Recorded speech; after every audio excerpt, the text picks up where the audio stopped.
Ayan, good morning mga kamarya.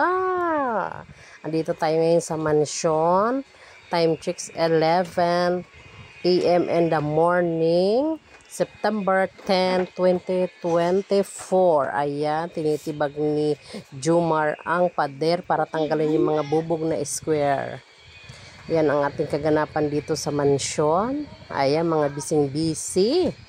Ayan si Sir, naglalagay ng wiring sa ating dining area.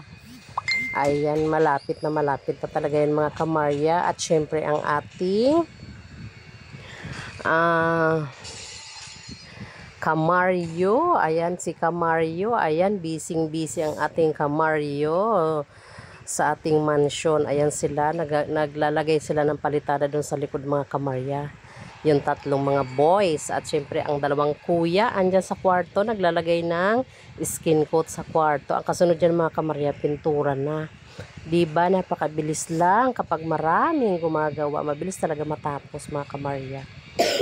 Ayan na sila, busy at ako naman ay busy sa pag-video ng mga tao natin. Ayan, nagwa-wiring, kanya-kanya sila ng gawa para mabilis tayo matapos. At pupunta tayo doon sa taas mga kamarya. Titingnan natin kung anong ganap sa kwarto. Ayan na pala mga kamarya.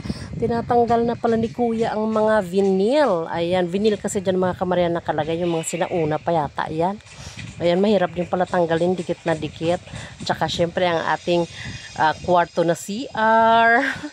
Na malaking CR. Ayan, ang ganda diba? O ayan, ano yan mga kamarya, waterproofing nilagay para hindi siya tutulo doon sa baba. Ayan. Pag tuyo niya, lalagyan na ni kuya ng tiles. O, diba? At andito tayo sa rooftop. Ayan ang mga boys. Ayan, oh. Ayan, nakikita nyo ba yung boys na yan? Boy na yan, oh. Umakyat sa bubong at nagtagahatid siya ng simento na nahalo.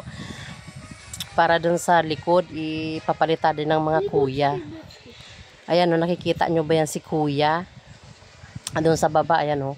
Pakita ko sa inyo. Ayun. Nakikita nyo yan. Ayan. O, diba? At saka yan si Kuyang Isa. Napakabilis nilang gumawa. Ayan. O, dito ulit sa kamarya sa baba. Ayan, syempre ating kamaryo. Diba? Ikita nyo. Kahapon pa yun siya busy. Everyday din yan busy si kamaryo. At syempre yung ulam nila, titingnan natin. And syempre ang kanilang kanin. Ayan. Oh, bango ng kanin.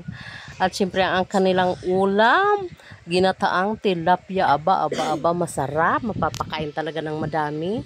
Yun ang update natin today mga kamarya. Thank you for watching.